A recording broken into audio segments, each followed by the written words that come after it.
god! Hey gang, you're listening to the Nerd Blitz with Doom and Fitz. I'm Brittany.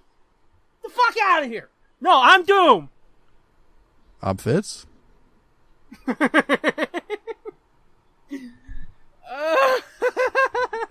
I know, that's stupid and lame, and I even warned you that it was going to be kind of lame, but that made me laugh. Which part? The whole thing. Oh. Cause I've been thinking for a while, it's like, damn, I gotta come up with some new voices for, the intro.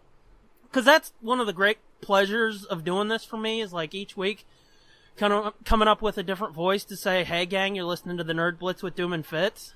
And I've got a couple others planned, but that one I just wanted to get to because it makes me giggle going, oh my god, hey gang, oh my god! You're too good at that. Oh my god, shut up, you're stupid. The sad thing is that voice has come to me over time because, oh my god, I knew so many fucking girls like that when I was in school. Like, lower grades, too. It's not like, in high school, there was a little girl that was like, oh my god, it's puppy dogs and stickers in MySpace.com. No, like fucking third grade, you'd say something and there'd be this girl or group of girls, they'd be like, oh my god, that's so cute! Oh my god, why is that high school guy looking at us? Oh my god, that's creepy. Stop it, you're creeping me out. Wouldn't it be fucked up if I did the whole episode like that? That's one word for it. Especially with the joke that I'm getting ready to do.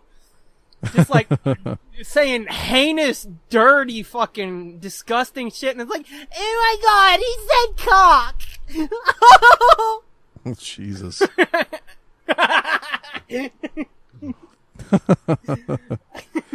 That creeps you out, doesn't it? Just made my asshole pucker. Guess who you're doing the whole show with? Tracy? Brittany! My name is Brittany! It's not cool. Brittany! It's not cool. You should remember my name. Oh my god. I'm gonna tell my dad. And this is where the Nerd Blitz ends. Dad! He said we're gonna end the show! Oh my god, I'm gonna hear that voice in my nightmares. all I'm gonna see is myself at the bottom of a well and you standing over the top going, oh my god, it puts the lotion on its skin.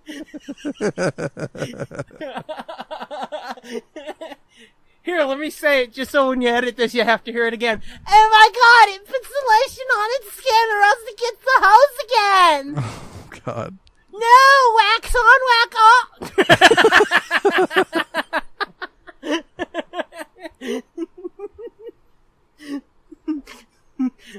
I said whack off. I was trying to say wax off. Oh, I thought you did that on purpose. No, it's because whenever I say wax on, wax off, I say wax on, whack off, and do the hand motion. Yeah. For years, since I saw that, it's like, wax on, whack off. Oh, yeah, said the rest of the world. Yeah, I know. I didn't do it on purpose, though. It's just I slipped into my idiocy. But yeah. Wax on, whack off, motherfucker! Oh my god! Do you think when they wrote that movie, like the guy that wrote the lines, wax on, wax off, do you think did it even cross his mind, like, do people going to think we're telling him to jack off? He's saying wax. No, I don't think so. He's saying wax off. Daniel-san, you wax off. No, I probably didn't because people were fucking filthy and shit back then, but they're nothing like we are now. Clearly. Where, I mean, people now, they try to act like they're all prim and proper and shit, but behind closed doors, they're like, we gon' fuck. I know! Oh my god. Jesus.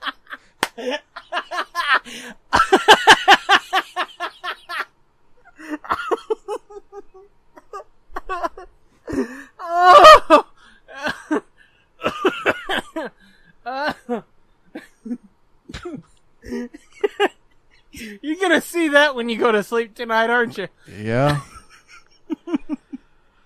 Oh boy. I want you to suck it. No, it's Elden Krusty. Oh, God. Okay.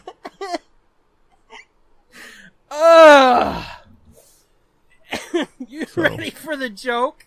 Didn't we just do it? Wait, we haven't done it yet? Nope. I blacked out. I missed something.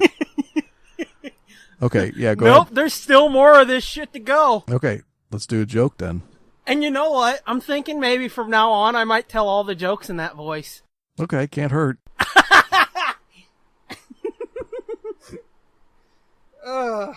No, I won't do that to you. Okay. Though there is a wife in this joke, so guess who's the wife? Play the theme song! Doom's Joke Corner! Okay, are you ready? Yep. On the night of their wedding, a newlywed couple goes to change. The new bride comes out of the bathroom showered and wearing a robe. The proud husband says, "My dear, we're married now. You can open that robe up." The beautiful young woman... given the voice I'm about to use, that makes it even creepier. The beautiful young woman opens her robe, and he's astonished. Oh my God, you are so beautiful. Let me take your picture. Puzzled, she asks, "My picture?" He answers, "Yes, my dear, so I can carry your beauty next to my heart forever." She smiles, and he takes her picture, and then it's his turn to head to the bathroom for a shower. He comes out wearing a robe, and the new wife says, "Oh my God, why are you wearing a robe? We're married now." At that, the man opens his robe, and she exclaims, "Ew! Oh my God, let me get a picture." He beams and says, "Why?" She answers, "So I can get it enlarged."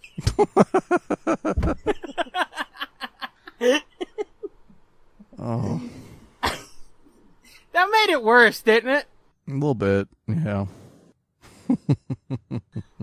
Oh, yeah, I found that one earlier, and it's like, holy shit, this is going to be awesome. I don't know if it was as awesome as I intended, but I enjoyed the fuck out of it, especially with the revelation of that voice and how much it creeps you out. So I got news for you. Every time you say, "That's what she said," I'm like, "Oh my God, you're a dick!" Oh, come on, that's not fair. Oh, yes it is. That is not even close to being equal punishment. Well, no, that's me making up for all the weeks when you've said it, and all I had was "fuck off" or "fuck you" or "grrr." Now I'm making up for lost time. So go ahead and say it, motherfucker. See what happens. All right, well, sorry, fans of That's What She Said. It's not going to happen anymore. Oh my God, you're such a fucking dick! Stop it! Yep, you killed that. Yeah! Congratulations. In your fucking face, fuckwad! I just looked over at my levels, and it's basically a solid bar of me yelling. Oh, God. Okay, well, I'll have fun with that then. I did. I caught a glimpse, and it's like, oh, whoa! I'm gonna get your. Oh my God! I'm gonna get your audio, and all it is gonna be. Oh, that would suck. Because this has been fucking gold so far. So, do you want to get into the news that we've both got, or I've got, or whatever the fuck? Yeah, go ahead. You've been chomping at the bit to talk about this Scooby-Doo news, so let's do it. There's one piece of news that really makes me super fucking happy, and then there's a piece of news / rumor that I don't know how to think about it, and I want to get your take on it. But first and foremost, the piece of news that I'm so fucking happy about, you know that book I've talked about quite a few times, Scooby-Doo Team-Up? The comic? Yeah. Yeah. You remember I told you that it was a bi-monthly book? It comes out every other month? You might have. I didn't remember that, but... Well, it was. Keyword there is was. Oh. The October solicits for DC shit came out since the last time we recorded, and I read it, and it was like, oh, I wonder what, the Scooby Apocalypse solicit is gonna be. I wonder what the Where Are You solicit's gonna be. I wonder what the fucking Team-Up solicit's gonna be if Team-Up's in this month. And I scrolled down, I read the other two, and then I got to Scooby Team-Up, and the first line made me cheer. Now a monthly book, and it's like, yes! So for me, that's huge fucking news that while I can't read that book, I'm so fucking happy to know that out there in the world, even if one of them ends up sucking, there are 3 books monthly with Scooby in the title being published. Yeah, that team-up book looks like it's way more fun than Scooby Apocalypse. Trust me, I've read 4 issues of it, I think. Mm-hmm. If you want classic old-school Scooby fun, fuck everything else. Start reading that book. It'll throw you back to your childhood so fucking quick. Yeah, I mean, just looking at the covers, that's what it looks like to me. Even more so than the main Scooby book. Yeah, the main Scooby book, as I've said before, it's got problems, and I like it, but it does have problems. And it doesn't feel like ripped from the fucking childhood like Team-Up does. Yeah, my kids had a couple over the years, and they've always been like, meh, this is alright, but it doesn't didn't feel like Scooby-Doo necessarily. Yeah, I think the reason for that might be because the art isn't always great, because the one artist that does it, Joe Stanton or whatever his name is, mm-hmm. He's the dude that does the fucking tomato-nosed Velma. Oh. She looks like a frog with a tomato nose. His art's spotty. There are a few artists on it that do great work, like Vince DePorter, mm-hmm. or Vincent DePorter, and a dude from animation, Scott Geralds. He actually worked on, I think it was What's New, Scooby-Doo. Oh, okay. And he was, I think he was the showrunner on Crypto the Superdog. Yeah, I'm always surprised when like the people who do animation don't get them to do the monthly books. Yeah, it seems like a fucking no-brainer, doesn't it? Yeah, because I mean, especially like I've watched what's his name, Tom Cook, who was an old animator from the 80s and stuff. Yeah. I mean, he's the one that did that Scooby drawing for Molly. Yeah, at a con. I loved that. I mean, I've watched these guys do, and granted, they're doing the same pose over and over again. So it's, but still, it's like, I mean, it doesn't look like it takes them hardly any time at all to whip one of those out. I know. So it's not like Greg Capullo drawing Batman every month. That it's like super labor intensive. Yeah, this looks like it's like specifically whip, with like and the Hanna-Barbera style. Yeah, I mean it's super simple. The Hanna-Barbera style, it's simplistic, but it's evocative. Yeah, and then they're not in production. The animators aren't in production all the time. Yeah, so you'd think they could do like a year's worth of books in a couple months. Mm-hmm. And like some of the shit in Scooby Apocalypse, because that one issue I read, I've actually read the Captain Marvel or Marvel Family issue.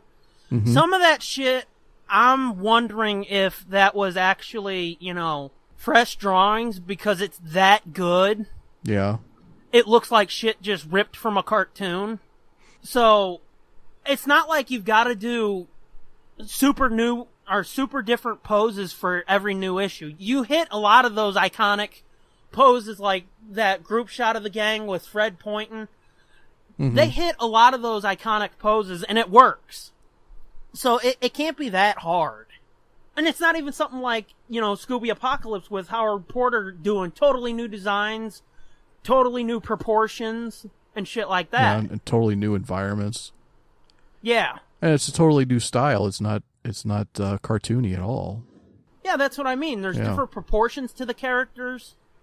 And I mean, even if pick a random fucking series, there's a few different styles for Scooby, like the original style, then you got the pup style, then you've got the What's New style, which is pretty much the original style, just with new clothes. You've got the Mystery Incorporated style, you've got, well, we're not even going to mention that because it hurts my heart. You've got the Be Cool style, too. Mm-hmm. Even if you've got those, they've got the turnarounds and everything ready. You know what it's supposed to look like from the different angles. Mm-hmm. You've seen it in motion. You know what it's supposed to look like. Yeah. With Scooby Apocalypse, there's no fucking telling what that's supposed to look like. Right. That's what I meant by Yeah, yeah, If you got the animators, like, they do it all day long. Like, they can draw these things in their sleep. Yeah, they know these characters intimately, inside and out. Mm-hmm. You think, you would think they could whip them out pretty quick, and it would look just like the cartoon. Yeah, well, like I said, Scott Gerald's from the cartoon. He does a pretty good job. I mean, he makes some weird choices. Sometimes, like, he puts windows on the back of the Mystery Machine, which the Mystery Machine in animation never really had windows on the back. Oh, I never really noticed that. And he puts it from, like, roof to the middle of the back of the Mystery Machine, so it looks weird. But other than that, I mean, his style pretty much works. Some of, like, the day player characters that are only in one story, they look a little off, too, but what the fuck can you do, you know? Yeah. So, yeah, that's the first piece of Scooby news I had. Oh, that's cool. I'm trying to pull up the other one. And, yeah, that made me so excited. It's unusual to hear, like, they're increasing it and not canceling it. I know. A book, you know. Usually it's the announcement is, well, this one's done. Well, see, that book, I think it's got legs because, like, they're tying it in with all these DC characters and shit. Oh, and right. An issue with that was the first ever Scooby-Doo book that DC did a second printing of. Oh. I mean, now Scooby Apocalypse, I think it's gone to a second printing. But Scooby-Doo Team-Up, it was the issue with Harley and Ivy, which, holy fuck, I wish I could have read that one. But, it was the issue with Harley and Ivy. It sold like hotcakes. And they did a second printing of it, and they said that was the first ever Scooby-Doo book that DC's done a second printing of. Huh. Yeah, I believe it. Yeah, so I think that book, as long as they keep bringing interesting characters in and characters that are iconic that people know and love and want to read about, I think that book's going to be around for a while. And you know what? I'm all for that. Again, I love the main Scooby book, Scooby-Doo, Where Are You? But I would rather read Team Up than another issue of Where Are You or another issue of Apocalypse. That's how much I love that fucking book. Yep. And again, I've only read 4 issues of it so far. But, like, they're crossing up. They did an issue with The Flash. They've done an issue with Harley and Ivy. They did a Superman issue. I think they either did or they're gonna do a Green Lantern issue. They did a Wonder Woman issue. They did a Jetsons issue. They did a Flintstones issue. I'm just waiting for them to get the fucking Dino Mutt and Blue Falcon. Have they done a Don Knotts issue? Not yet, but, you know, if the family's down for it, it could happen. Don Knotts and Phyllis Diller and the Harlem Globetrotters. Those were fucking good. Those were pretty good. I've got the set right here. They're so fucking weird, too. Like, what kind of fucking choices, dude? I know. We'll get Don Knotts. Yeah. The set, they put out a set of that with 15 episodes of it called The Best of the New Scooby-Doo Movies. Yeah. I've got it right here in my hand. And there's only 15 episodes because they couldn't get the families of some of the stars to sign off on the likeness rights and shit. Really? Yeah, and I think Phyllis Diller is one of them. Here, I'll tell you who all's in it. Yeah. Let's see. Disc 1 has the Three Stooges, Batman and Robin, Jonathan Winters, and Don Knotts. And let me tell you, that fucking Jonathan Winters episode, that's probably one of my favorites. It's so fucking good. Yeah, because doesn't he do his Edna Fricker character? He's in a dress. Maud Fricker. Maud Fricker, yeah. Yeah. And come on, Jonathan Winters was amazing. That dude's fucking nuts, dude. Go on YouTube and find some of his Tonight Show appearances. Yeah. He's fucking nuts. He's like batshit crazy. Just watch him on Mork and Mindy. Well, yeah. I mean, yeah. I mean, that right there. That's pretty out there. That's pretty out there, but that's where he's, that's what he's supposed to be doing, is being completely crazy and out there. But you go on the Tonight Show and watch him just talk. I mean, he was like Robin Williams before Robin Williams, almost. Oh yeah, Robin Williams fucking flat out said that he was his main inspiration. Yeah, because he just like breaks into voices and characters, and Yeah. He reminds me of my grandpa, not in that way, but like the way his facial features and facial movements and stuff. Yeah. Well, I mean, it's like watching him growing up on, like I said, Scooby-Doo, and I've seen him do other shit. I can't remember what, but him watching Robin Williams And the way that they would, just fucking 1 second they're talking fine to you, and the next minute they're like, "How you doing there, son?" Mm-hmm. And shit. I'm not going to deny it. That's where it comes from for me. I mean, it's not that hard to fucking connect the dots there. Especially if you get me talking about Robin Williams and you find out how much I actually fucking love that dude. It's not that fucking hard to figure out, Yeah. But let's save that for another time because I don't feel like crying right now. Anyway, yeah, those guest star spots were good. Those. Yeah, well, I'll finish reading off the list that's But on this best of set. they're all such just bizarre. Well, I mean, they got the fucking Addams Family in a couple episodes. Oh yeah.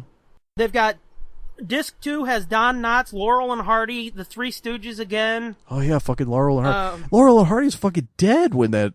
I don't even think they were alive when Scooby-Doo was on, were they? I mean, they would have had to have been, I think. It could have been their kids, because didn't their kids for a while come out as the new Laurel and Hardy? Oh, I don't know. I'm pretty sure it was them, though. You'd have to check the dates on it, because this was the second Scooby series, and it was running in like 70 or 71. Right. 72. Yeah. Somewhere in there. I guess they could have been alive, but for some reason I didn't think they lived that long. I don't know. I don't know that much about them, because I wasn't a huge fan. No. I'll take the Three Stooges over them any day. I would, too, and I'm not a huge fan of them either. Oh, I love the Three Stooges. I don't watch them nearly as much as I used to, but yeah. When I was a kid, I mean, that's fucked up. I watched them when I was a kid, I mean, but yeah. I watched them when I was a kid, too. Mm-hmm. And that's why I'm not a huge fan of them anymore, because holy fuck. Even on 11, they ran that shit in the fucking ground. It's like MASH. It wouldn't go away. They remastered them so they're like in high def now. So like the blacks are all dark again and the whites are bright and it's not so washed out looking. Yeah. So the picture is like really, really nice. You should go back and check them out. They I don't know, they still make me laugh for some reason. I'm sure they're still funny. Like, I mean, I love Lucy and shit. I can still laugh at that, and even that's like, go away. Right. It's really not that they're not funny or I don't like them. It's just they played them so much when I was little. I was like, okay, I've got my fill for a while. Like I said, it's like MASH. It doesn't go the fuck away. There's like 6 channels that air MASH, and it's like, fuck off and die, would you? Well, what I always hate is, especially now, like, if you see them now on channels, like, the fucking things are only like 15 minutes long, right? Yeah. They put like 2 commercial breaks in them. Yeah, I know. It's like, what the fuck, man? Can't and you it's like, you can't do this shit like Robot Chicken and play the motherfucker all the way through and then do your commercials? Right. Give me like 5 minutes of commercials before and 5 minutes after. Don't break the whole fucking thing up. It's not that long. And then then they have these stupid like trivia bumpers and like all this fucking retarded eating up like even more fucking time, yeah. Yeah, and like retarded like showing clips of other episodes and like little fucking music montages and stupid shit. And it's like, fucking, this is ridiculous. No wonder nobody likes this shit. Nobody can stand to watch it. Yep, I'm totally fucking with you, man. Should have saved that for my fuck this shit. Yeah, I know. Your list is fucking puny as it is. So I almost had number 7. I'll finish this out real quick. The other guests on Disc 2 was probably the most famous guest, the Harlem Globetrotters. Yeah, because they were in multiple episodes, weren't they? They actually did 3 episodes. I was going to say, the other 2 are on Disc 3. But they did 3 episodes, but for years, I don't know why, when they would do compilations or something like that, they would only release 2 of them. Oh, the third was the third one where Curly raped Shaggy. It's like that episode of, what was it, One Day at a Time, where they go into the bike shop and the dude tries fucking them or something? That's different strokes, but yeah. Wow. It's an old fucking show. God damn. You insult me, sir. I know I do. But anyways, sorry, anywho, we've got shirts with it on it now, so I can't fucking be self-conscious about it. Anywho, Disc 3, the other guests are Batman and Robin, the other 2 episodes of the Harlem Globetrotters, Don Adams, where he plays an exterminator. Don Adams, fucking Get Smart? I missed it by that much. Yeah. Yep. It's so crazy. It's so crazy, like the things that they would put into kids shows, like in the 70s. They're like, these are all fucking super old people.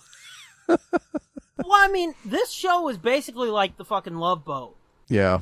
If you're towards the end of your career, hey, come do the new Scooby-Doo movies. Yeah, I guess so. But see, I'm glad they did it because a lot of these stars, I never would have fucking known who they were. Oh yeah, definitely. It's cool. Like, it's cool now because you're like, well, yeah, I know all these people. Mm-hmm. I know all these people because they were on Scooby-Doo or because they were on the Love Boat or because they were, you know. Yep. And it's like kids these days, like people like Don Knotts or Don Adams, these fucking asshole kids these days, they'll never know who that is. No. Nowadays, if they did that kind of shit, it'd be like, it's the fucking guy from One Direction and it's fucking Miley Cyrus and it's fucking Kim Kardashian. Kim Kardashian and Jinx. It's Kim Kardashian and fucking Justin Bieber and... Oh, fuck. Yeah. Anyway, disc 4, it finishes out with Speed Buggy, Mama Cass Elliot, and Dick Van Dyke. Oh my Dick God. Van Dyke's another episode that's great. Fucking Cass Elliot. I forgot she was on there, too. That is so fucking weird. Isn't it? Like, do you think any of the... Like, no kid watching that's going to be like, oh, yeah, it's the Mama Cass episode. Yeah, you're not going to have kids outside playing and be like, guys, go home! Mama Cass is on Scooby-Doo! If we miss this, we're fucked! Oh my God, I hope it's the one with Don Knotts. But see, the thing is, though, like, Mama Cass, her episode was... Or she was one of the few people that was still a star at the time because she died as a star. Yeah. She wasn't one of the ones that was like, I'm coming, how do the Scooby Whatsits and the do, huh? Yeah, she was still contemporary in the 70s. In the early 70s. Not for too long, though. Yeah, no shit. There's still that rumor out there that she died fucking choking on a ham sandwich. Nah, that's been debunked. I know, but people still believe it. I know. That's been debunked. She had a heart attack, I believe. I know. Yeah. But I'm telling you, there's people that still believe that. Well, yeah, have you ever seen, was it fucking John Belushi on Saturday Night Live did that?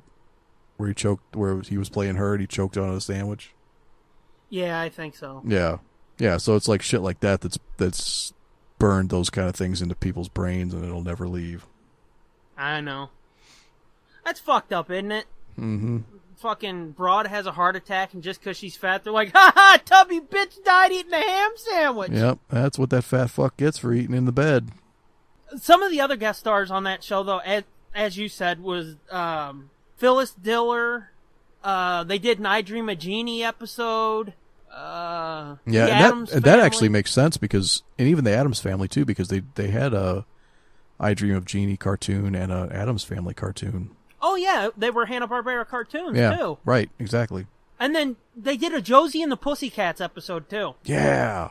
None of those episodes are available, and I think like the Josie and the Pussycats episodes aren't available because for some reason Warner Brothers and Archie Comics haven't been able to work out a deal. Oh. But it's like, come the fuck on. Just slice off some cheddar to these motherfuckers and get these episodes out there, because these are, like the Phyllis Diller episode, I remember watching that as a kid, and that was so good, because she was a fucking character. Yeah. Well, have you ever seen Mad Monster Party? I don't think so. It's Rankin and Bass. Was it stop motion? Yeah. No. Oh, it's so fucking good. That's one of those things that I saw when I was a little kid and then never ever saw it again for decades, and I thought for sure I had it like a fever dream, like it wasn't real. Yep, I've had a lot of those. And then like sometime in the late 90s, I saw they were going to put it on DVD. I was like, "Oh my god, it's fucking real!" Like once you had access to like the internet and stuff, you could search for that kind of shit. I was like, and I found it. I was like, "Oh my god, it was real!" Yeah, I've had a lot of fucking those. But she's in that. She plays the Bride of Frankenstein. Yeah. Basically, she just like emasculates Frankenstein the whole time. I can see that. Yeah, I'd love to see that just because it's got her and because it's stop motion. I love me some stop motion, especially if it's quality. Yeah, it's got Boris Karloff in it too. Oh, well, obviously, come on. And the guy that did the voice for Spider-Man in the 60s Spider-Man cartoon, who also did the voice. Shit. What was his name? Who also did the voice for Hermie the Elf in Rudolph the Red-Nosed Reindeer. Shit, what was that dude's fucking name? I can't remember now. God damn it. He just died not too long ago. Yeah, I know. Or it's probably a couple years now, but... Yeah. I don't remember his fucking name. God damn it. That sucks. So yeah, Scooby-Doo Team-Up's a monthly book now, and it's basically like the modern day version of the new Scooby-Doo movies, which is funny because the last few years, the direct-to-video movies have been a lot like the new Scooby-Doo movies. Oh yeah, with like the Kiss crossover and the wrestling and... Yeah, they're getting ready to put out the second WWE crossover with Undertaker. Oh, I can't wait for that. Yeah. Yeah, that's true. Yeah. They are like the old ones now because they're getting all kinds of celebrity crossovers. Yeah. And I think a series like that, as long as you don't try to get some of these fucking people who've been stars for like 3.5 minutes, but you know they would, simply to get their fucking billions of fans on Twitter to watch. Some like YouTube asshole. Yeah. Yeah. They get fucking that PewDiePie or whatever the fuck his name is. PewDiePie. Yeah, that fucking douche. They'd get somebody like him or, like we said, Kim Kardashian or Justin Bieber, and it's like, go for somebody who's been around. Try to get George Clooney, which I'm not a big fan of him, but try to get somebody like that. Because it's Warner Brothers. They can afford him. Get Andrew Dice Clay. Hickory dickory that dock. wouldn't be... Velma was sucking my cock. You know what's funny? That? I had never heard of Andrew Dice Clay. What? Well, yeah, I mean, that is. But I had never heard of Andrew Dice Clay. Nobody in the neighborhood had heard of him. Yeah. And, like, I was young. Like, inappropriately young. Like, I'm talking like 10, 11, 12 years old. Oh, that's Barely not bad. knew what cock meant. Yeah. And, like, we were fucking around joking and probably playing baseball or something out on the side of my house here. And again, I had no clue who Clay was. But somebody said something snarky to me and I was like, Hickory dickory dock, come over and suck my cock. And we had to stop playing. We had to stop playing for like 10 minutes because we all hit the fucking deck. Yep. And it was like, oh my god, this is so funny, this thing I just created. Guess what? Somebody did it already. No, not somebody had already done it. Somebody had created a career doing it. Yeah. We come in the house, and my parents were the kind of parents where you could say this shit to them and they wouldn't get pissed off. Mm-hmm. I came in and I was like, oh my god! He told me to fuck off or something like that, and I told him, Hickory dickory dock, come over and suck my cock. And they were like, ha! You stole that from Andrew Dice Clay. And I was like, who? Who showed you Andrew Dice Clay? Yeah. But yeah. Another funny story like that. You watch them now and they're kind of horse shit. They're not that funny. But did you ever see Scary Movie 2? Nope. Never saw any of those. They looked like dog shit, so I didn't bother watching them. Yeah, but I was a fan of the Wayans brothers. Yeah. Yeah, I got over the Wayans brothers. Yeah. I was a fan of In Living like, Color, and then after that, I liked I'm Gonna Get You, Sucka. Yeah.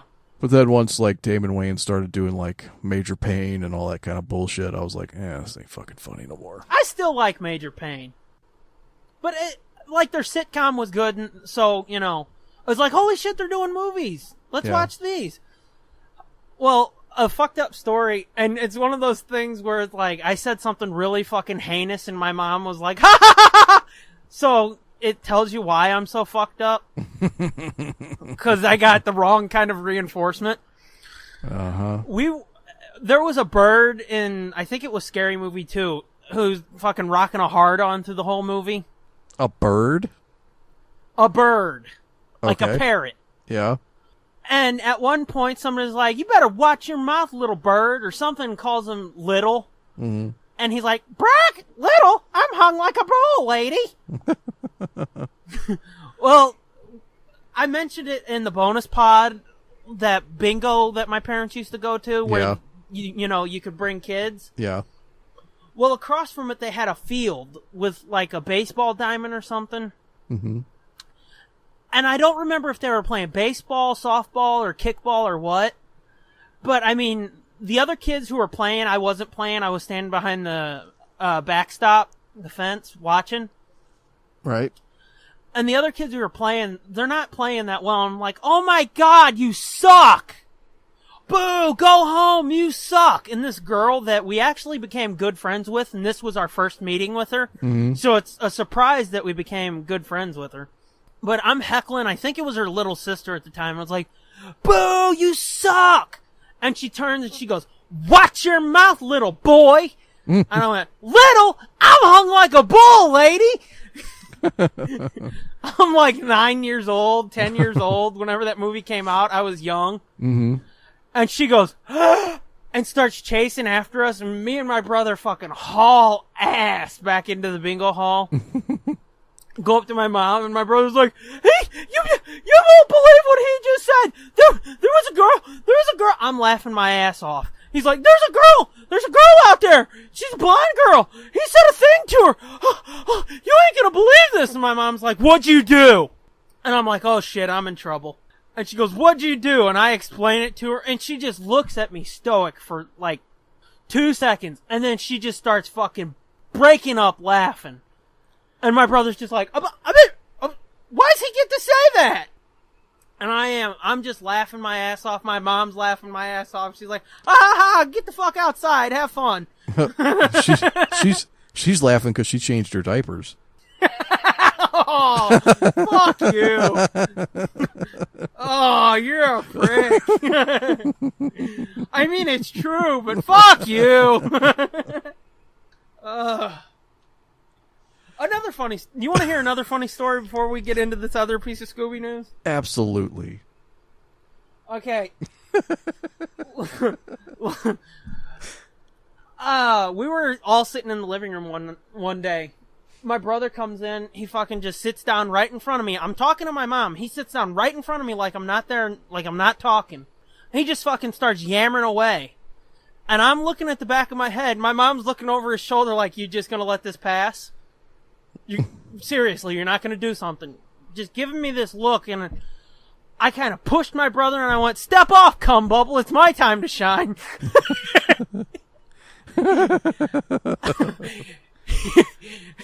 Me and my mom both start fucking laughing our asses off. And he literally says, what? You're just gonna let him get away with that? And she looks at him, laughing her ass off, shrugs, and she goes, what can I do? It was funny. She says, yeah, step off, cum bubble, you heard him. Yeah, it was fucking awesome. It's a very healthy environment you grew up in. Hey, it's made this fucking pod as good as it is, if it's good at all. Any of that comes from fucking all of that shit. But it's funny, because, like, I figured out early that if I could make them laugh, I could pretty much get out of any major trouble. Yeah. Like, anytime my mom's a little fucking down in the dumps, yeah, all I've got to do is, you know, like, say, step off, cum bubble, it's my time to shine. It fucking works. Still. And this, like I said, this was like 10, 15 years ago. Damn. Yeah. The whole cum bubble thing and the I'm hung like a bull lady, those weren't too far apart. Yeah. So we should have been doing this pod like 15 years ago before podcasts existed, because I was on a streak there. It's been all downhill since. I don't know. I think you've matured your humor from cum bubble. Maybe a little. Maybe just a little. It might have, the humor might have matured or something, but that's not to say it got better. No. Well, because, I mean, look at the fucking videos I make where a chick gets a fucking stud from a dick piercing caught in her throat and she's puking blood. Yeah. That was a little disturbing, but a therapist would probably have a field day with your videos, but yeah. I could fucking put somebody through medical school, couldn't I? So explain to me debt. What do you think this monkey and jacking off in a this guy jacking off in a gorilla mask? What do you think that really means? What are you trying to say here? Jacking off's funny. And I had a gorilla mask laying around, so... And the funny part about that video specifically, since you went into it, did you read the how it happened for that video and how I came up with that? I think I did. It's been a while, though. Well, it was after bitch slapping. I had no plans to make any more videos. You just happened to find that mask, right? No. I knew where it was, and I had it all at the ready and shit. Oh, okay. But it's just, I had no plans to make videos. It never occurred to me. Mm-hmm. Because, I mean, bitch slapping, it's not like that was blowing up the world or anything. But I went to take a piss. I grabbed my dick and it's like, holy shit, I got an idea for a video. And actually that video's coming up on 2 years old if it didn't pass it already. Wow. Or no, 3 years. Wow, and you haven't grabbed your dick since. Ha! I wish. It's looking into homes for abuse victims.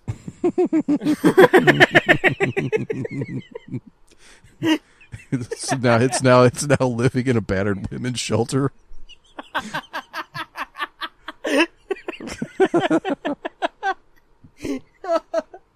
Oh, goddamn. We're gonna piss somebody off. Oh, well. Fuck them. They can't take a joke, they can fucking kiss my nuts. So the second piece of Scooby news I had, isn't it fucked up the dichotomy of this? We're talking about something childish and lovable like Scooby-Doo, and it's like, I'm hung like a bull, lady! Step off, cum bubble! Yeah, so we switch gears for sure. Yeah. Okay, so the second piece of Scooby news is, and again, this is just a rumor for now. It's a possible plot summary for the theatrical animated movie that's coming out in, I think, 2018. Oh, okay. They're going to do a theatrical? Yeah, it's, from what I've learned, it's going to be full CG, which I'm not happy about. Oh. But it's going to be a theatrical animated movie. I was hoping they would do 2D animation just because I prefer 2D animation. I would love the first time that there's a theatrical Scooby movie for it to look like Scooby-Doo and not, Pixar. Yeah. Sadly, it doesn't seem like anybody's doing 2D movies. Like, everything is 3D. But Brad Bird, the dude who did The Iron Giant? Yeah. He did an interview recently and somebody asked him about The Iron Giant and doing a sequel. Mm-hmm.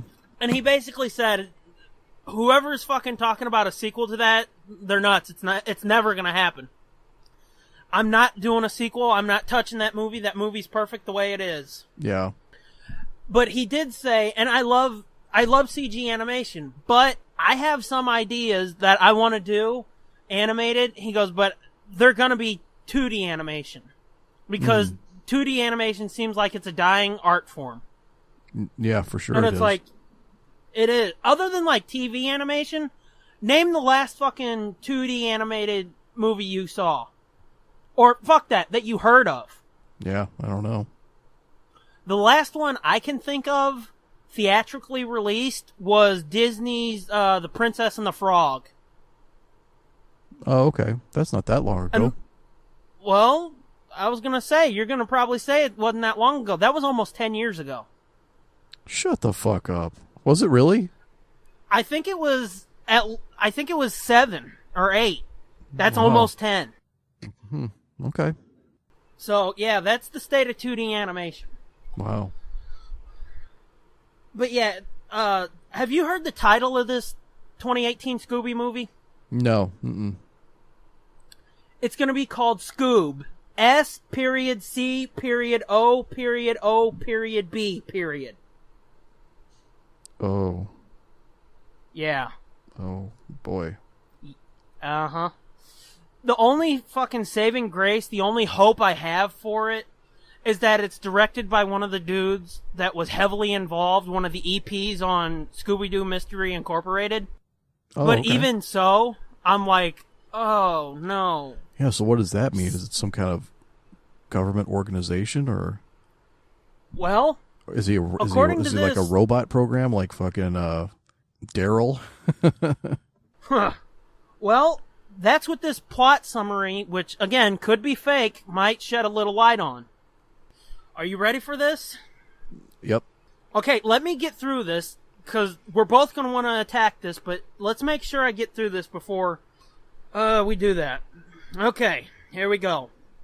Since the beginning of time, an epic battle has waged between humans and ghostly forces of evil.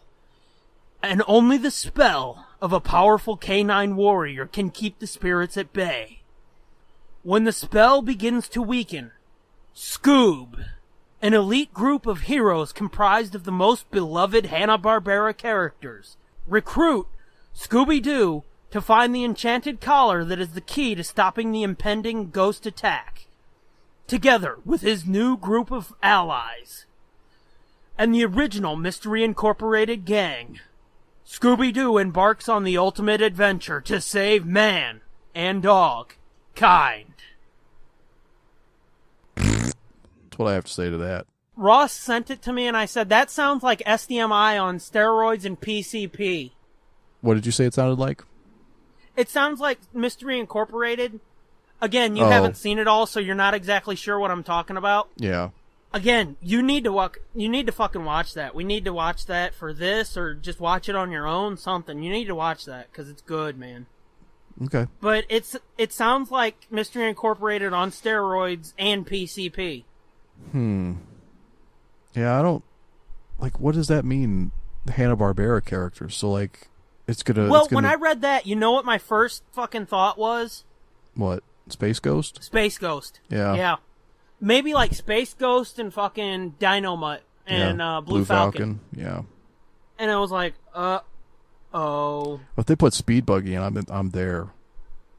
I'm totally in. Are you a big Speed Buggy fan? If they go deep cut and get Speed Buggy. I mean, I wouldn't say I'm a huge fan. Like, I like it, though. Like, we talked about it before. Like, that was on Cartoon Express all the time. Yeah. So, Speed Did you Buggy ever see... I think I've mentioned this before. Did you ever see the Johnny Bravo episode where they crossed over with Scooby-Doo? No, I don't think so. Speed Buggy was in the end of that. Oh, really? Yeah. So, like, we should watch that, too. I've got it on DVD. Yeah, because doesn't Speed Buggy transforms into, like, a super Speed Buggy or something? Not that I remember. No, I'm thinking of something else then. I'm not sure what to think of that. Ross sent me this on Monday. It's Sunday. And I'm still I've been wrestling with this for a week now. And again, I want to say, this could be fake, this could be a rumor. We don't know yet. But, yeah. You know? Yeah. Pretty much just sigh. Like, I know, it's like... I don't know what to think about that. I've got such high hopes for this movie because the WWE movies and the Kiss movie, it's gonna launch Scooby to a totally different fucking level. Yeah. But if it's so fucked up, it's like, do I want it? You know? Yeah, is it so far out of the box that nobody's gonna give a shit? Not even anybody gives a shit. That I don't give a shit. Yeah. Are they gonna do like the DC cinematic universe where it's just like, you're taking these characters I've loved all my life and just making me not give a fuck? Mm-hmm. That's what this fucking plot summary has me so worried about, that I'm gonna see Scooby on the big screen and not care. And that scares me to death. Almost as much as, Scooby Apocalypse scared me, but as we talked about with Star Wars, if it's a comic, you can ignore a fucking comic. But a movie on the big screen, that fucking touches every aspect of the public consciousness. You can't fucking get away from ads for a movie. Mm-hmm.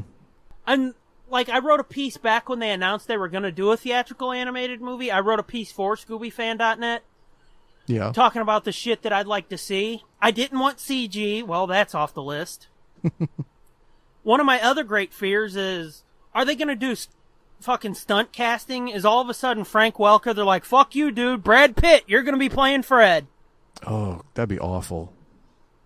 That would be fucking awful. I know.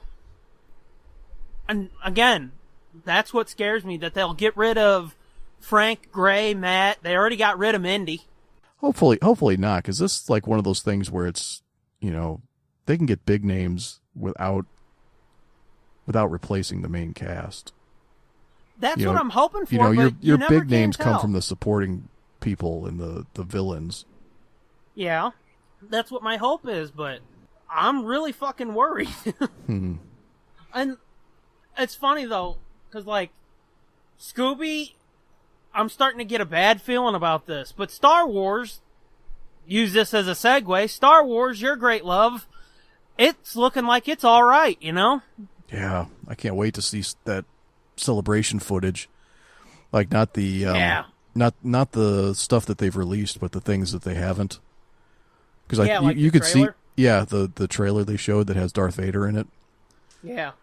Because I did watch the little featurette thing that has some new footage and stuff in it, but it's not the money shot trailer that supposedly has Vader in it.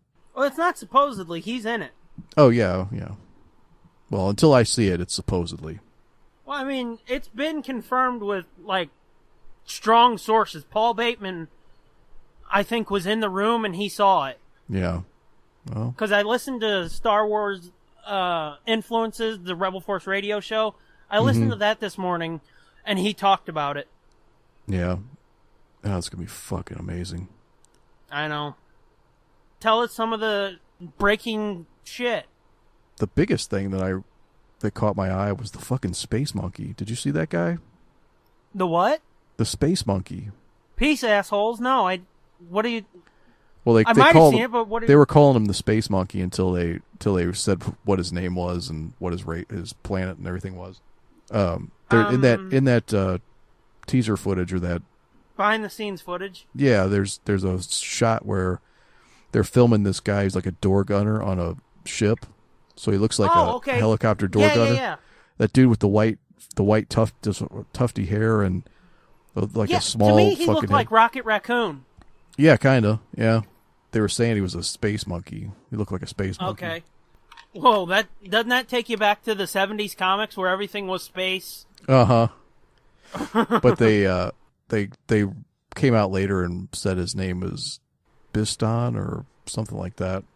Did that start with a B? Yeah, it started with a B. And for a second, I was like, oh, is this what they're going to make Bothans look like? Is this going to be a Bothan? Ooh. Because he was sort of similar to kind of how they were always described. Not exactly, but enough that it could be like, well, they massaged that old description and then this is what they came up with. Yeah. But it's not. It's some other race or species. Okay. This goes back to a conversation we had earlier on Twitter. That's who I thought you were talking about when I said you said something about a character named Bendu. No. That's the dude you were talking about, and I just heard the B, and that's why I made the connection. So that's just for you. So yeah, what was it about him, the space monkey dude? He just looked weird. Looked like, again, un-Star Warsy to me. Yeah. Like the proportions of his head were wrong. I mean, that's the way they made him, but he looks more like he looks like he's out of like The Fifth Element or some other sci-fi movie. Well, like I said, he looks like Rocket Raccoon. Yeah.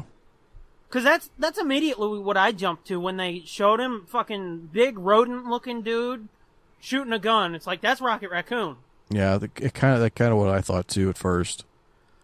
Yeah. I'm getting more used to it, but his face is just unnerving. Like the shape and the proportions, and I don't know, something about it really creeps me out.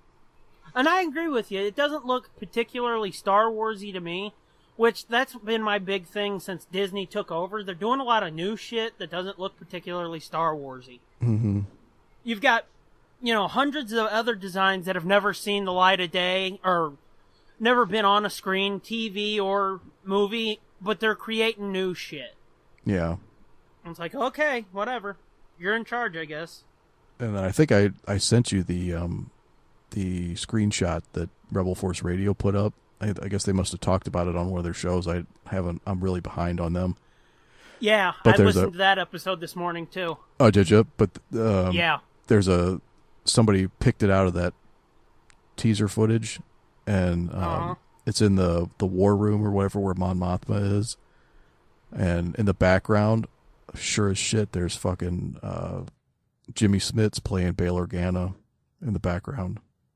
Which they said if you watch the trailer closely or the footage closely, which I haven't been able to watch closely. Mm-hmm. But they say that, like, his face is obscured by a camera, and when the camera moves, they intentionally blurred it. Oh, really?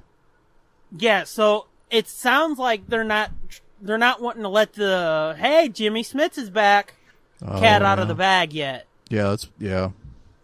Which makes sense. Yeah, of course. Because, I mean, you've got all this other shit of, like, Vader's gonna be in it, and that's confirmed, so you don't want to go shooting your entire wad before the movie's out, but you would think if, you know, they were wanting to keep it under wraps, they would have just cut that out. Unless they were just wanting to get people talking. Yeah, like, why would you leave that in? You don't think anybody's gonna... You don't think this footage is, like, hyper fucking analyzed? You don't think somebody's gonna pick somebody out of the background? No shit.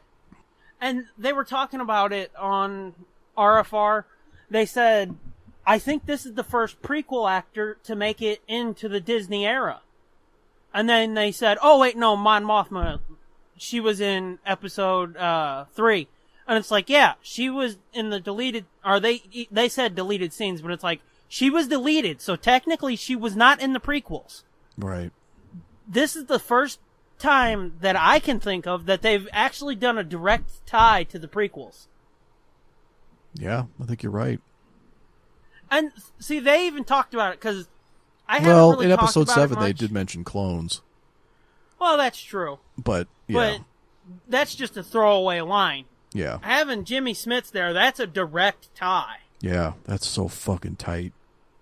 I know. I saw that. I was like, oh, fuck. I can't believe they're doing this.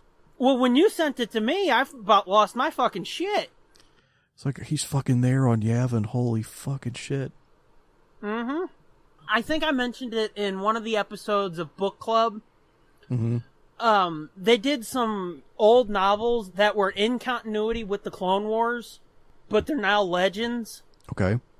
If you throw those back into canon, which we've talked about personal canon before, those are in my personal canon.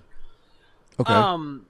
With Bail and Obi-Wan and the forming, you can see the seeds being planted for the Rebel Alliance. Mm-hmm. And Obi-Wan's, like, gets trapped in a desert wasteland planet with Bail.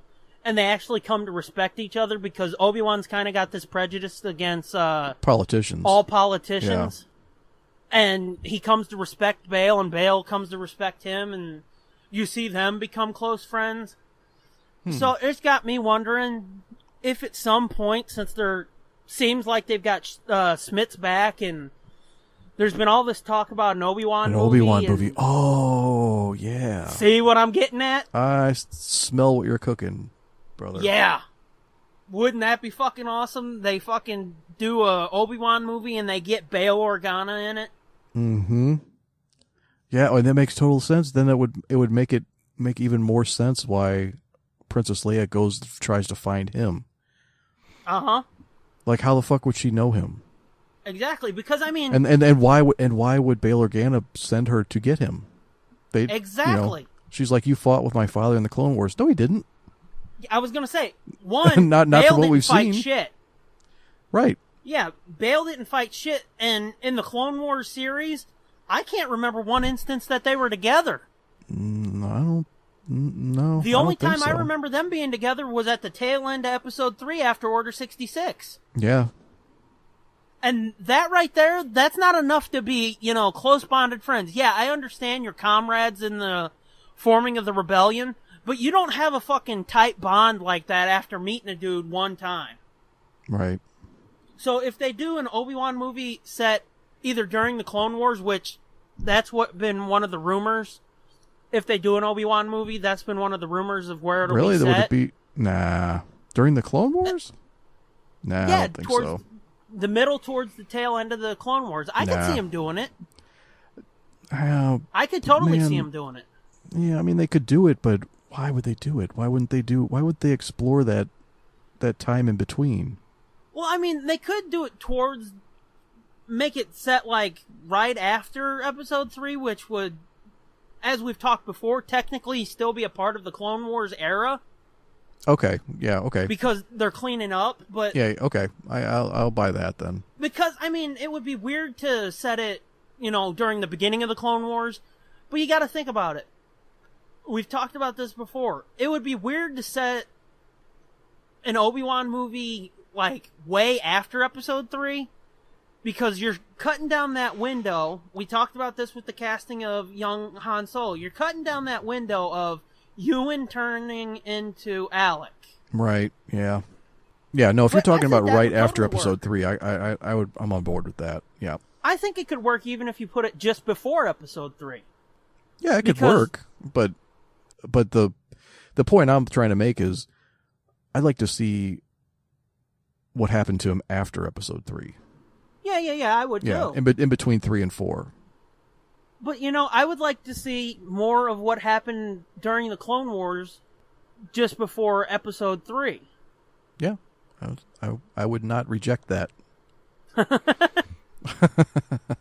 But yeah, that's what it got me thinking when you sent me that picture, because like I said, I couldn't look at the footage real close like that and see what exactly was going on. I would have never seen it.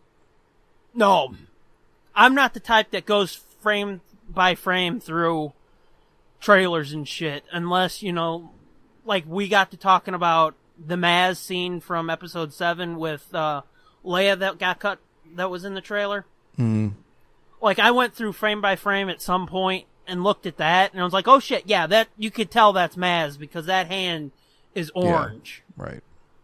But I'm not the type that goes frame by frame through a trailer like that, so I never would have seen it. But once you sent me that clip, that's what it got me thinking about automatically.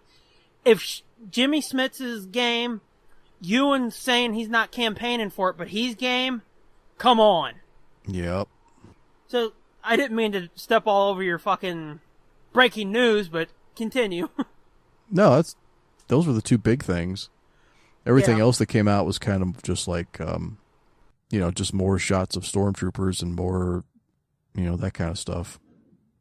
That's another thing, like, I've mentioned it before, like those shadow troopers or death troopers or whatever the fuck they were. You were talking about Monkey Boy not being particularly Star Warsy to you. Mm-hmm. So far, a lot of shit under the Disney era doesn't look all that Star Warsy.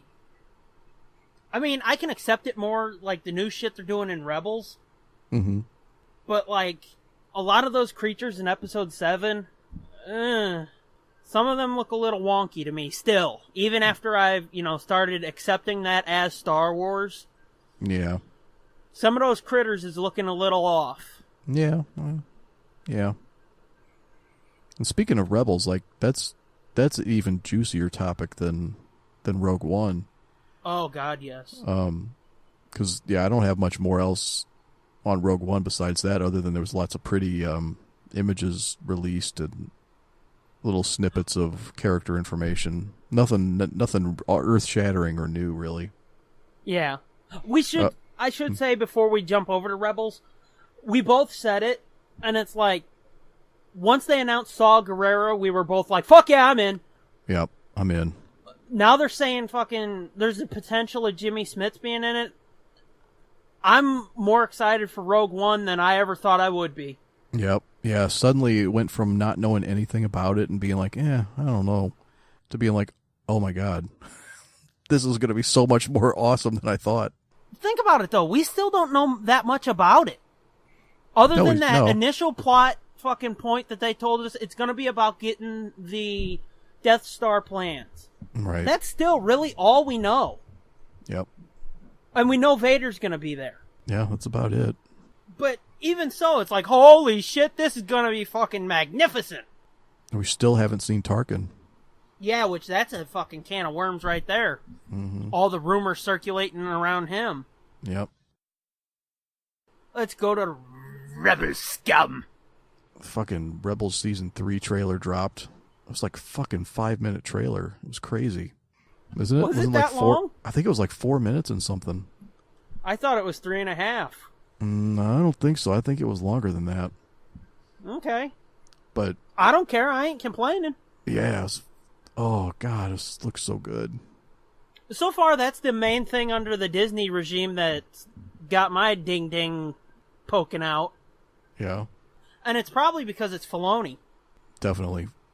He's definitely the heir of George Lucas for sure. Yeah. It seems like him and Rinsler were the dudes who learned the most from George, but apparently Rinsler got the boot from Lucasfilm early this year. Did he? I'm just going to spoil the fuck out of all the episodes of Rebel Force Radio you've missed. Yeah, I think it was the first episode of July. They were talking about the reason why the making of episode 7 isn't out. Yeah. And they said that Jimmy Mack speculated that he thinks that Rinsler, the book that he presented, was too much of this is what George wanted to do and this is what George's ideas were. And Disney was like, no, we're not going to do that. We're not talking about that right now. That's what I want to see. That's what everybody wants to see. I want to see what's different from. That's the whole point of those books. Is yes. Here's where it started, and here's what you ended up with. Yes. That's the fascinating part about those. Like if you read his making of Star Wars, the other two not so much. They're still interesting and everything, but the Star Wars one is the one that's the most mind blowing. Like. Yeah, because you see the kernel of the idea turn into what the fucking movie was. Yeah, and how many different directions it went. And if you just read that comic that Dark Horse put out just before they lost the license, yeah. The Star Wars, yeah, just read the first issue of that, and it's like, this is a totally different fucking beast. Absolutely completely different. So, yeah, I can see why that would be interesting, but Jimmy Disney's speculated... not having it, huh? I guess not. Jimmy speculated that he thinks Rinsler put forth all of that type of shit, and Disney was like, no, we're going to focus on what we did. And they threw the baby out with the bathwater. They scrapped the book that he presented. They brought in a new author, and I think they said in February of this year, Lucasfilm let Rinsler go. Oh, shit. That sucks, and that's man. what I said. It was like, holy shit. Because they were talking about Rinsler, and they said that he, like Filoni, but for even longer than Filoni did, Rinsler learned at George's knee. He was there with George almost like an assistant at times. Just soaking up all the shit that he said, all the shit he thought about the Force and Star Wars and where the galaxy was and where the galaxy was going and how it all fit together and all that shit. Oh, man, that and really to me, bums it's me like, out. I know. To me, it's like, why would you let that dude go? If all this is true that he learned from George. Well, and he's like your historian. Assistant, I know. He's like the chronicler of these movies. Like, if you were going to have somebody write a making of Episode 7, that's the guy you want to have. And to me, it's like, if this dude has all this knowledge, okay, he might not be able to use the images, but he's not with Lucasfilm anymore. Okay, he can go to another company and be like, this is what I know about Star Wars. And not like in a shitty way. Yeah. But he can go to another company and be like, this is what George Lucas told me. The fans want to know it. Here's an unauthorized peek at what George Lucas told me about Star Wars. What Star Wars is. Believe me, it may not be a book, but it's going to show up somewhere. Oh, yeah. And it seems stupid to let that go. Yeah. Speaking of George and Star Wars and Rogue One. Spoilers. Oh, yeah, he's seen it. Yeah. Yeah, he was on the set of Rogue One. Yeah. I thought that was fucking cool. Well, I think the guy said he showed the movie to him, didn't he? I don't know about that, but I know he was on set. Yeah, that's got to be crazy. He said that, like, bringing him on, they got a call on, like, Friday, and somebody came up to Gareth and was like, hey, you know who's going to be here on Monday? And he's like, I don't fucking know. And they're like, just guess. And he's like, I don't know, George Lucas? And they were like, yeah. And he was like, wait, what? And they're like, yeah, George Lucas wants to come to the set on Monday. He'll be there. And he said, he was like, I can't have George Lucas on the set of my movie. Or something like that. It was pretty funny. Yeah, it's got to be pretty intimidating. Oh, fuck yeah. Especially after the split, which, going back to the Rinsler book I was talking about and Jimmy's speculation, is like, it seemed like George was trying to help and put forth ideas, and they were like, nope, we're good. Nuh-uh, that's fine. No, that's not the way we're going. Oh, that's exactly what it was. For him to be like, okay, this is in my era, I want to see the set. That's fucking huge. Yeah.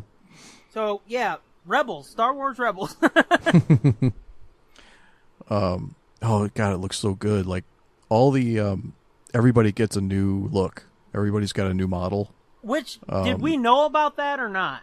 I think we did. I think I heard that they were getting new models this year.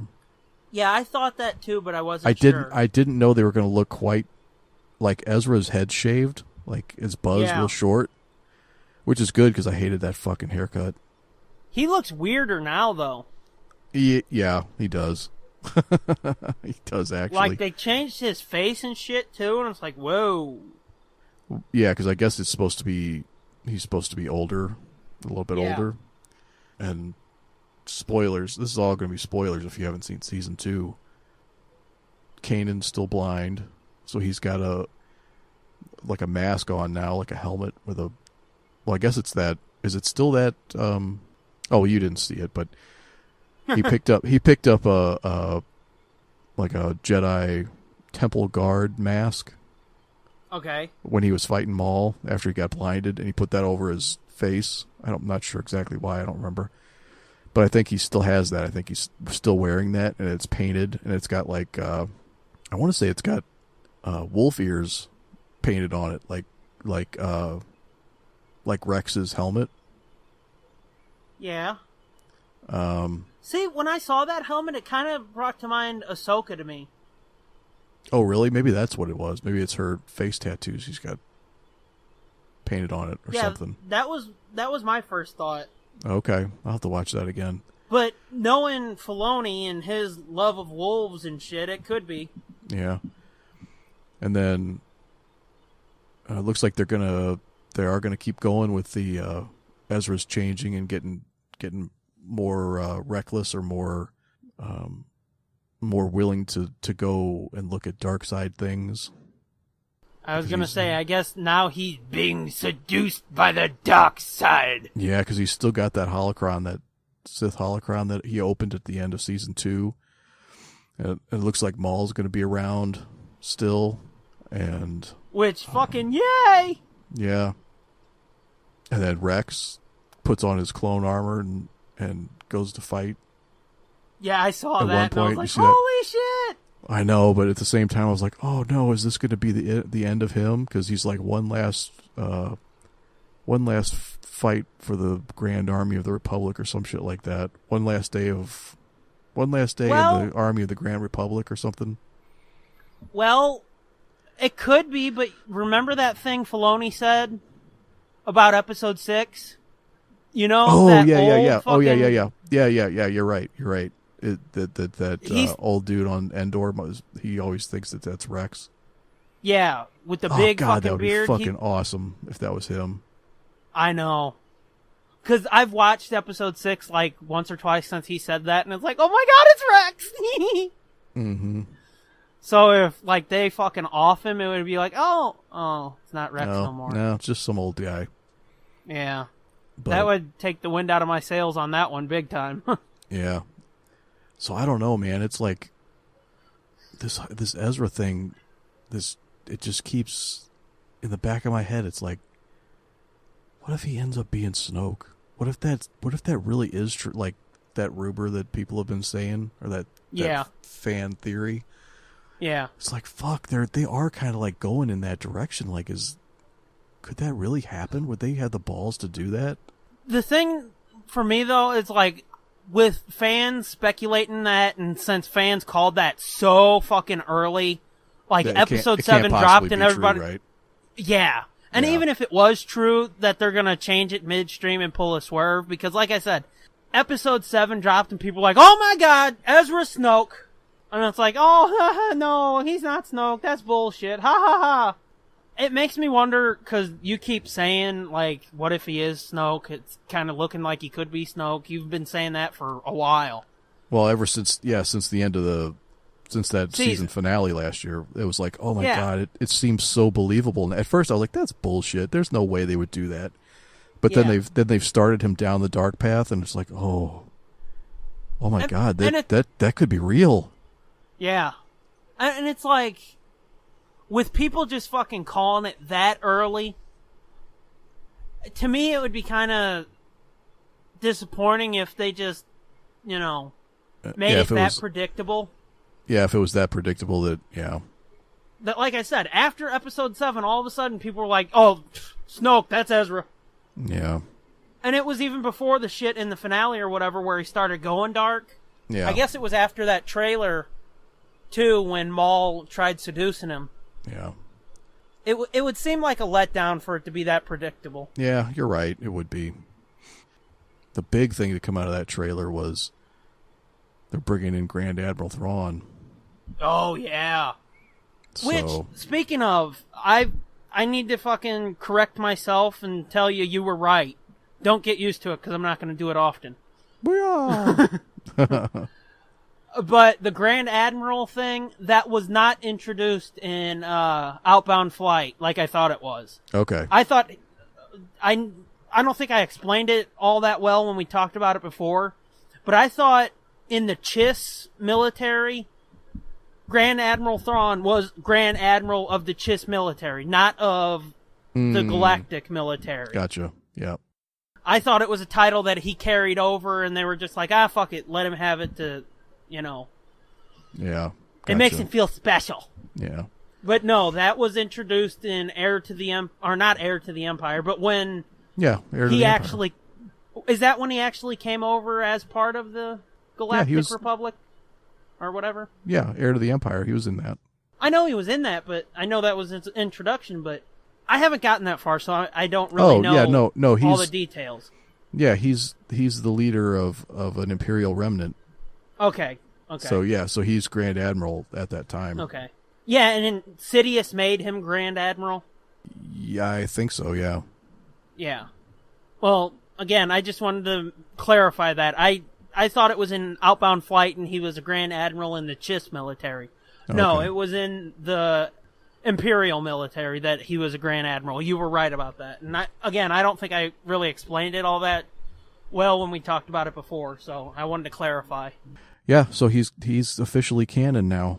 And actually, I thought they were talking like he was going to be in last season.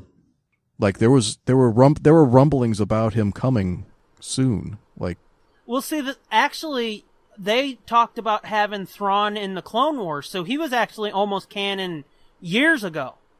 Because again, listening to those episodes of RFR, Rebel Force Radio, for anybody not paying attention. Yeah, they do so much better job than we do. I know. That's why every time we talk about Star Wars, it's like, well, Jimmy and Jason said. Yeah, if you want to hear some real Star Wars news, you should probably just go listen to them. Well, I mean, they're fucking up to date too. They're not. Yeah. Recording now and then releasing 6 months from now. Right. Where people are like, asshole! Thrawn's already been on 4 episodes.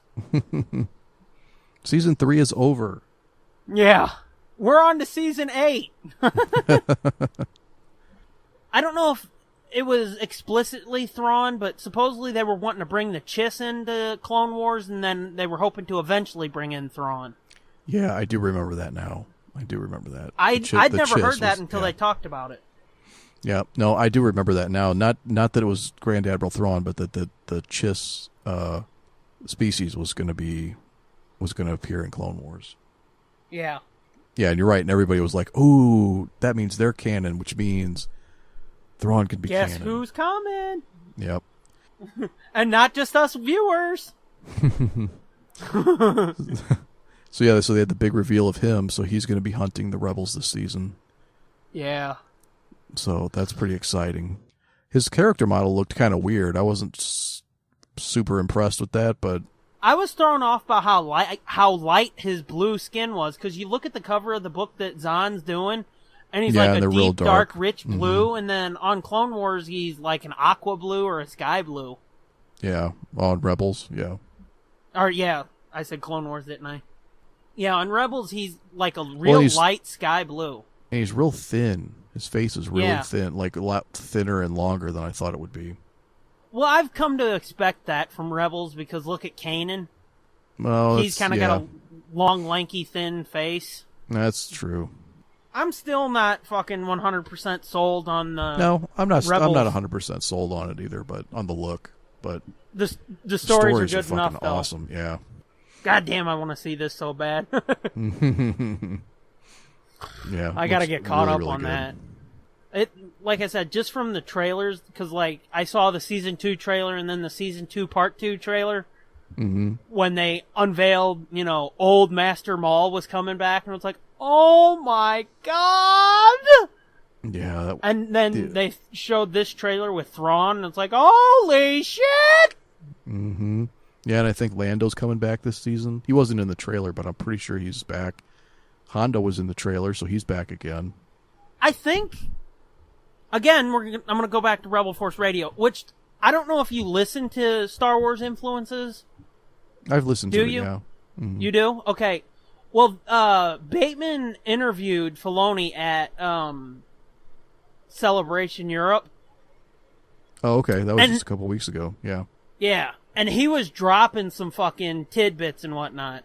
Yeah. He said this season there's going to be a lot of Clone Wars ties and shit, which they've kind of, other than like Ahsoka, they've kind of tried to avoid that. But he said this season they're going to really break it out. And then he was talking about like the first half of the season's going to be more fun and light, and then shit's going to get heavy in the second half. Oh, shit. Yeah.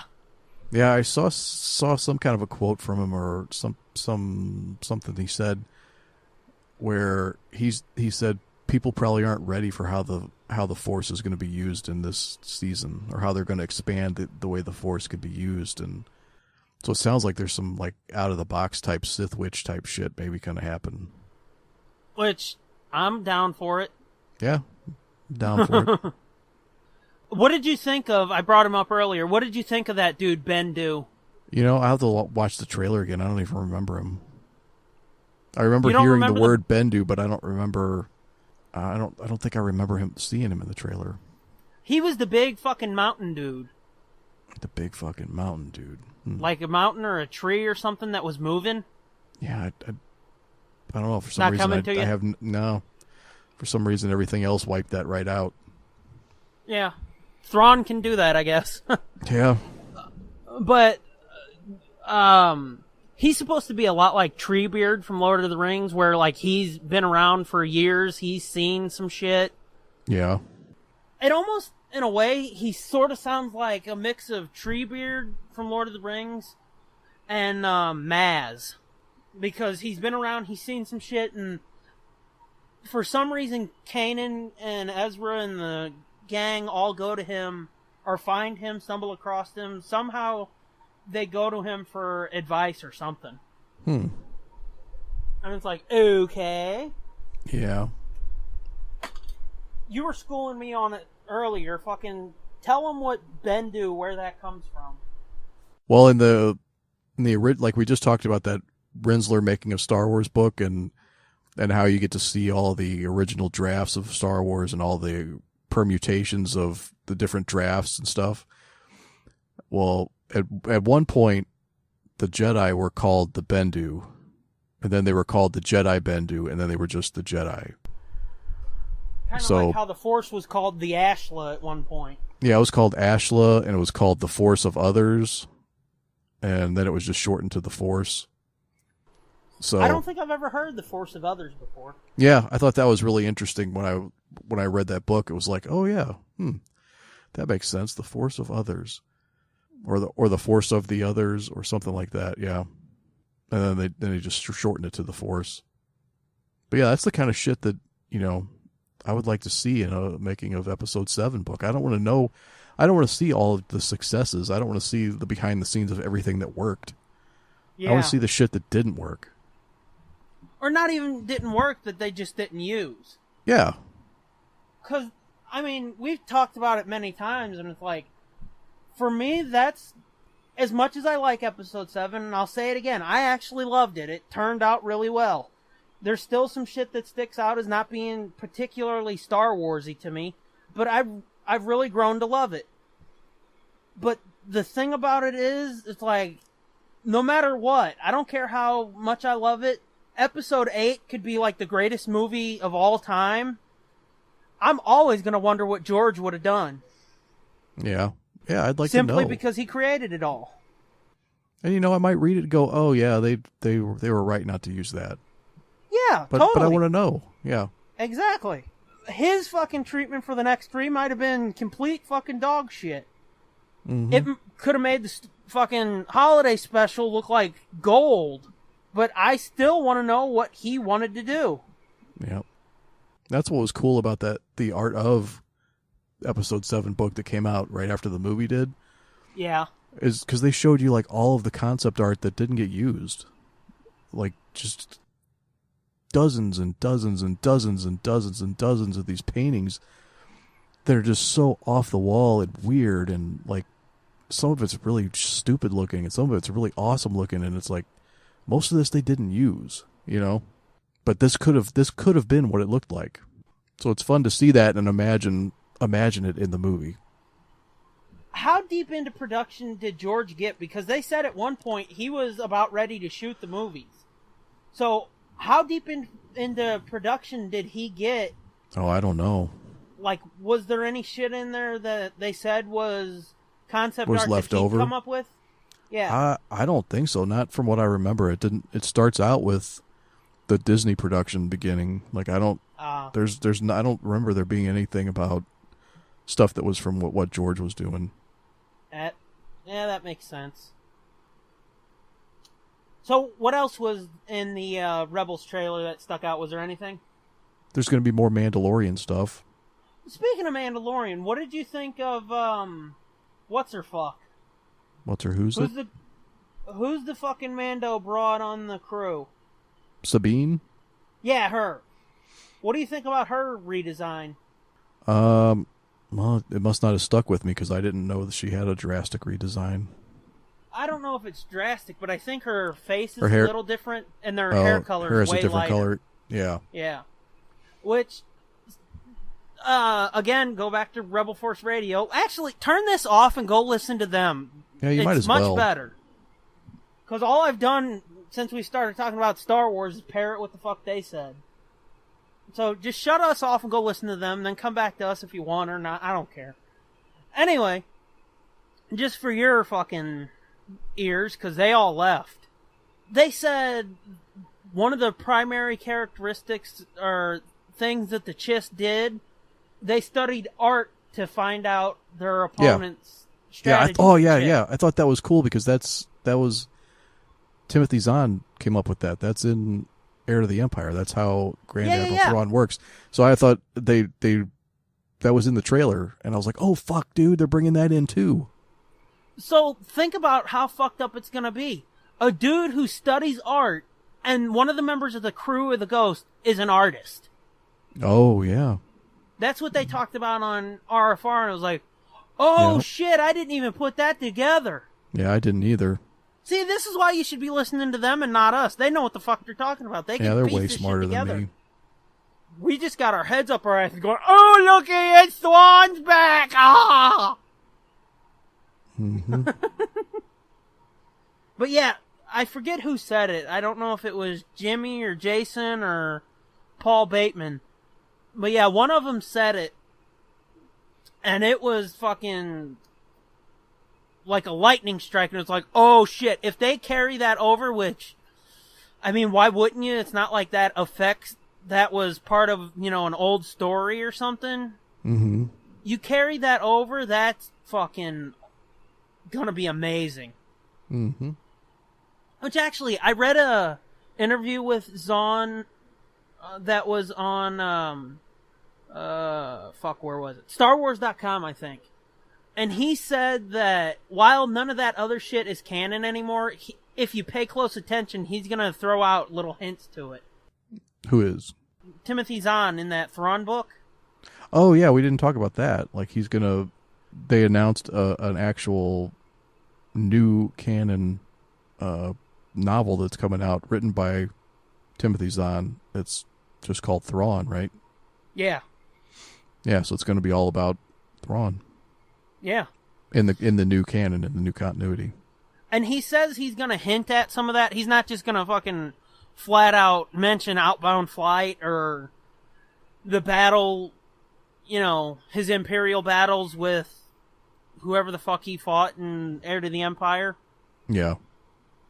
But he says he will, make hints to it and shit, make nods to it for anybody who knows it and loves it. It'll be there. And I was like, cool. Okay, that'll be cool. Yeah, cool. Well. So you got that to look forward to for future book club. Yep. Well, we ought to start wrapping up, huh? Yeah, I was gonna say, maybe we should do fuck this shit and get out. Fuck this shit.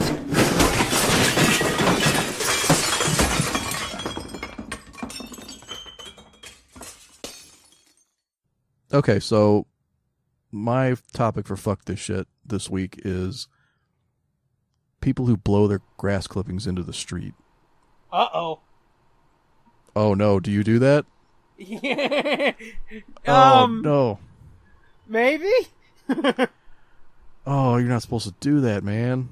Why not? Because it'll go down in the storm sewer and fucking stop up your storm sewers.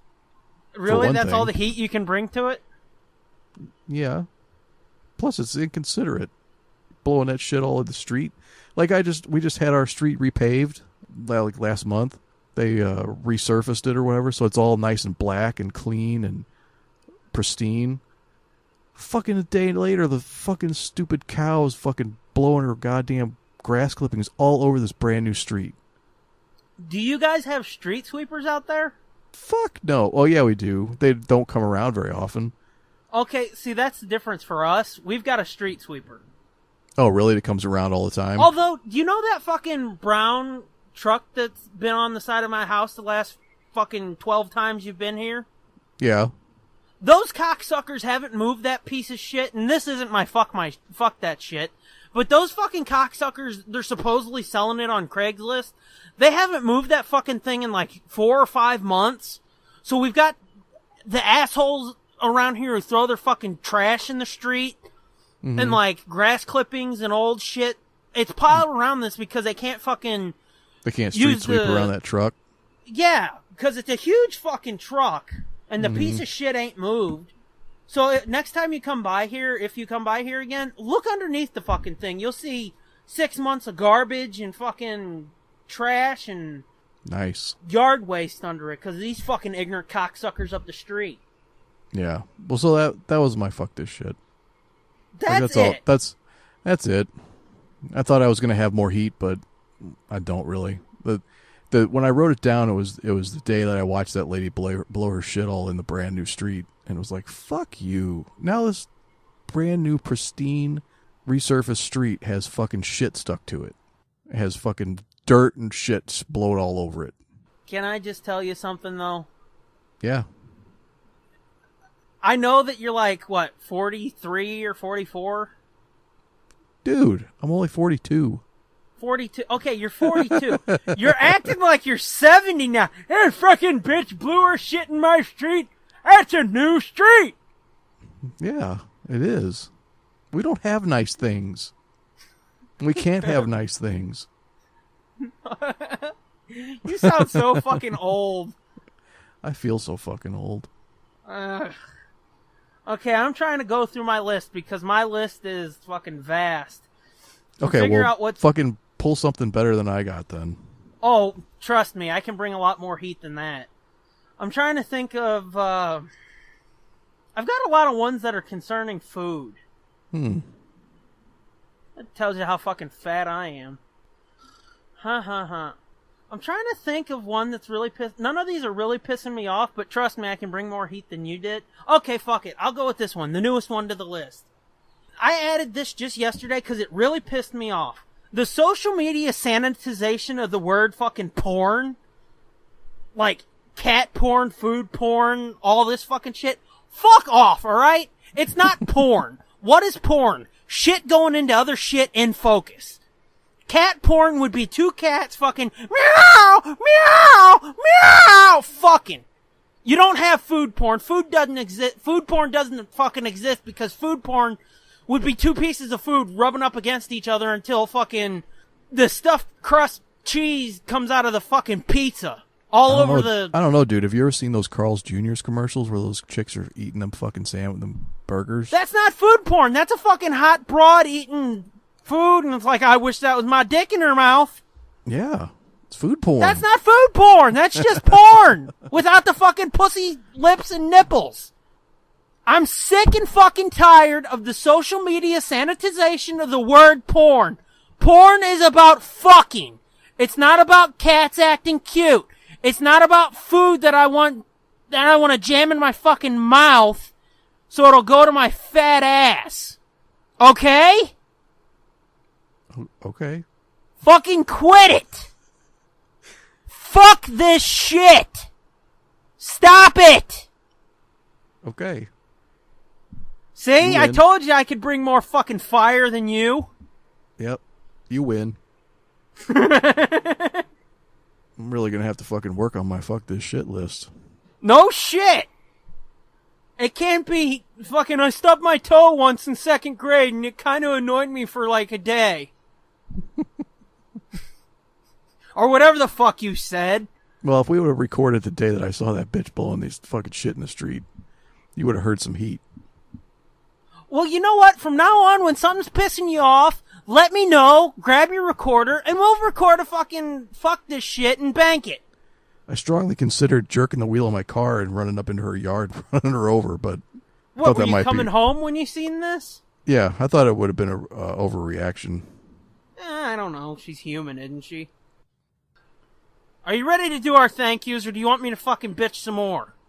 Now let's do some thank yous. Or do you want to take a second stab at your fuck this shit and try to get a little fire? No, it's too late. God damn. Yeah, we need to have a meeting so you can learn what this segment's about. Like I told you, you need to step up your fucking game. You're down to 5 now. I've got 10. I've got twice as many as you do.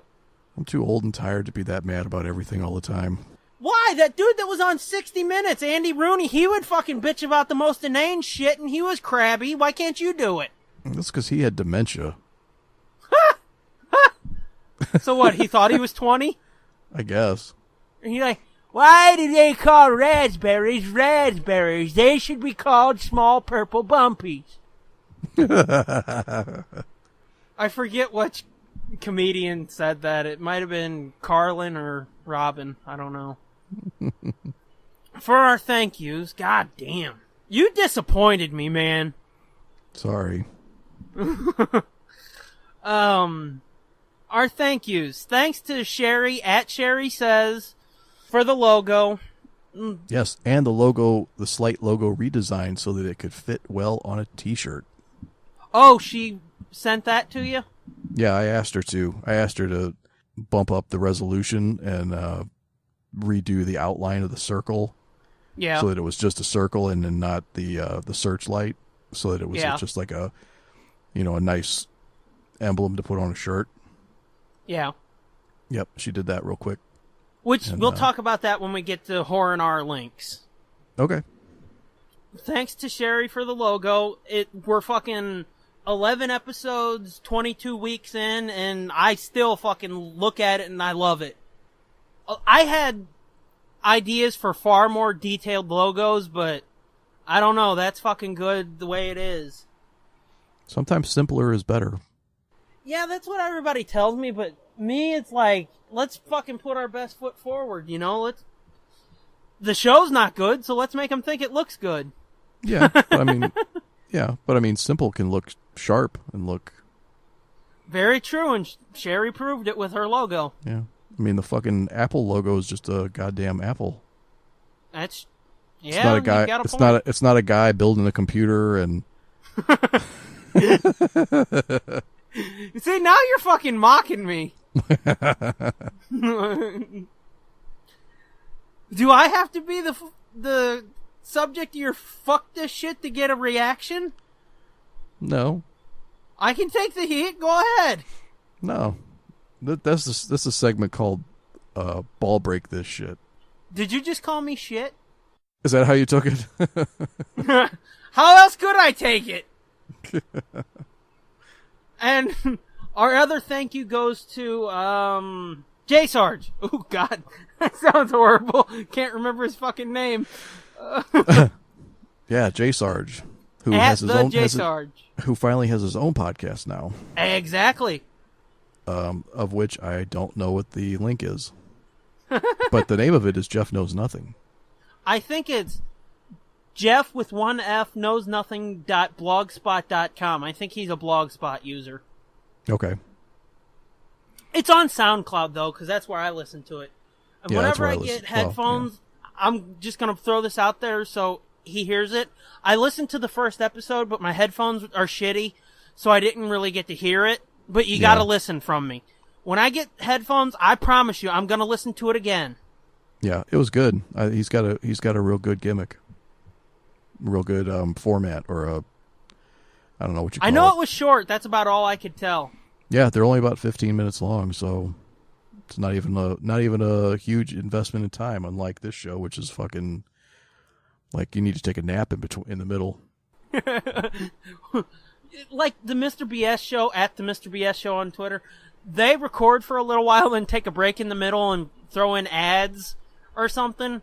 That's what we need to fucking do. Take a break, throw in an ad, tell people to listen to this, and then come back. So it gives them a spot where they can stop listening and go do some shit. But yeah, J Sarge, the podcast is, I almost said at. It's Jeff Knows Nothing, right? Yeah, Jeff with one F. Yeah. J-E-F. And then, again, his Twitter is at the J Sarge, right? Yep. Okay. So now let's fucking whore our shit. You can follow this podcast at Nerd Blitz Pod. You can follow me on Twitter at the Scooby-Doo. You are At Fitzman73. And your other podcast is Just Jump to the End at JJ2End on Twitter. and at JJ2End.com. My other Twitter, it's the hub for everything I do, is at TSDJA Production. You can find my site, which has been dormant this month, or for July, which that really bugs me, but I can't help it with my phone being down. It's tsdjaproductions.wordpress.com. Let's talk a bit about the merch and whatnot. Okay, well, we have a merch store on Redbubble. Not Cumbubble, redbubble.com. And I don't really have a URL for that necessarily, but I think you can just search Nerd Blitz on there, and it'll come up. But anyway, we've got our main logo is available on T-shirts and mugs and stickers and notebooks and anything else we can think to put it on. Guess what? We're probably going to do it. Yeah, they look really awesome. I mean, it looks really cool on this stuff. And then we also have another new shirt featuring Doom's catchphrase of "Anywho." So that's on there as well. And that's on shirts and cups and stickers. All the same shit. And unrelated to Nerd Blitz, I did move the Just Jump to the End logo over to Redbubble as well, because fuck Cafe Press in their faces. Yeah, that's basically... After they fucked us over on the Nerd Blitz logo, we're ready to say la vie, motherfuckers. Yeah. But you can't say Just Jump to the End's got nothing to do with Nerd Blitz, because... Well, no, I just meant, that's not this show, but... Yeah, but that design is available over there, too. This show, what's this show a feature of? TSDJ Productions and JJ2E Media. True. Right? Yeah. Yeah. Okay, then. Yeah. So So go fucking buy my goddamn shirt. No, fuck you. I don't get no cut of the JJ You can have fucking Molly's. profits. You can have Molly's cut. She won't know. Yeah, I'm sure she'd like that if she did find out. Bow! You can have her 2 cents Yeah, no that shit. we get from this shit.